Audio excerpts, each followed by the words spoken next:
Assalamualaikum warahmatullahi wabarakatuh. Perkenalkan, nama saya Muhammad Agung Arfianto.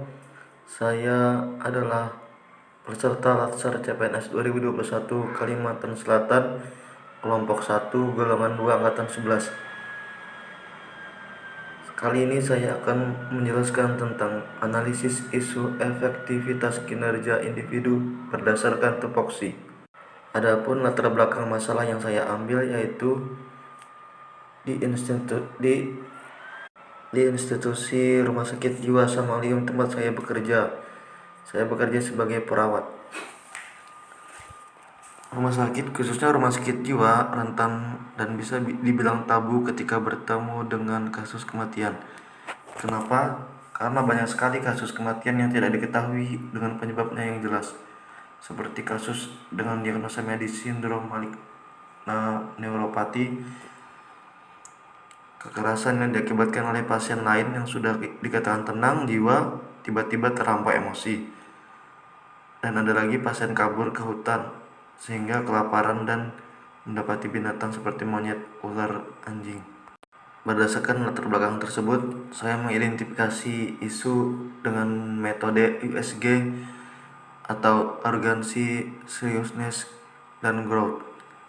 Kemudian saya menyusunnya ke dalam fishbone diagram atau diagram tulang ikan, dan kemudian menganalisisnya dengan SWOT atau SWOT, strengths, weakness, opportunities, and threats. Lanjut kita dengan metode USG, urgency, seriousness, and growth. Yang pertama, isunya adalah kewaspadaan yang masih minimal terhadap pasien yang masih labil. Yang kedua, fasilitas yang masih belum memadai dalam menangani pasien gawat darurat. Dan yang ketiga, ketiadaan reward dan sanksi yang dapat mencapai hasil yang memuaskan. Untuk kriteria USG ini saya menggunakan skala Likert 1/5, yaitu 1 sangat kecil, 2 kecil, 3 sedang, 4 besar, dan 5 sangat besar. Isu pertama, kewaspadaan yang masih minimal terhadap pasien yang masih labil dengan skor total 15. Dari urgensi poinnya 5 atau sangat besar, seriousness 5 atau sangat besar, dan growth 5. Kemudian yang kedua, fasilitas yang masih belum memadai dalam menangani pasien gawat darurat dengan skor total 13, yaitu dari urgensi 4, seriousness 4, dan growth 5. Kemudian yang ketiga, ketiadaan reward dan sanksi yang dapat mencapai hasil yang memuaskan dengan total hasil 9 dari kriteria urgensi 3, seriousness 3, dan growth 3. Arti dari urgensi artinya mendesak dan harus ditindaklanjuti. Arti dari seriousness artinya serius dengan akibat yang ditimbulkan. Dan G, growth, artinya seberapa besar memburuknya apabila tidak ditangani segera. Kemudian lanjut ke fishbone diagram.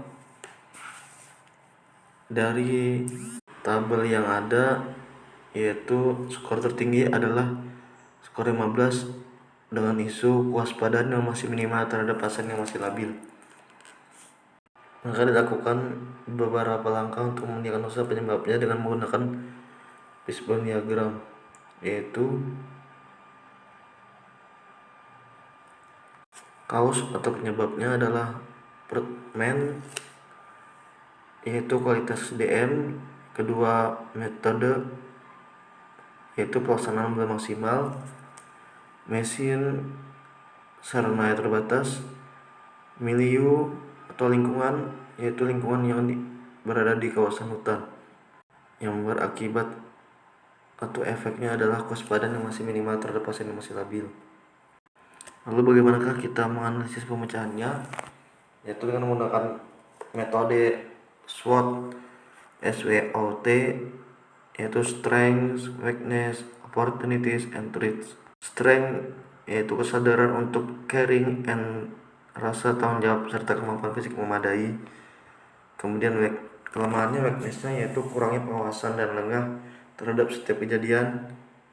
Opportunities atau peluangnya adalah kewaspadaan tinggi dan kesabaran, serta kesiapsiagaan terhadap kegiatan yang beresiko. Kemudian threat atau ancaman adalah pasien yang tidak kooperatif dan risiko kekerasan, sering sekali di rumah sakit jiwa. Kemudian kita ambil lagi tabel rekomendasi alternatif penyelesaiannya, yaitu isu kewaspadaan yang masih minimal terhadap pasien yang masih labil. Penyebabnya adalah pasien yang tidak kooperatif dan perilaku kekerasan serta sikap caring dari petugas.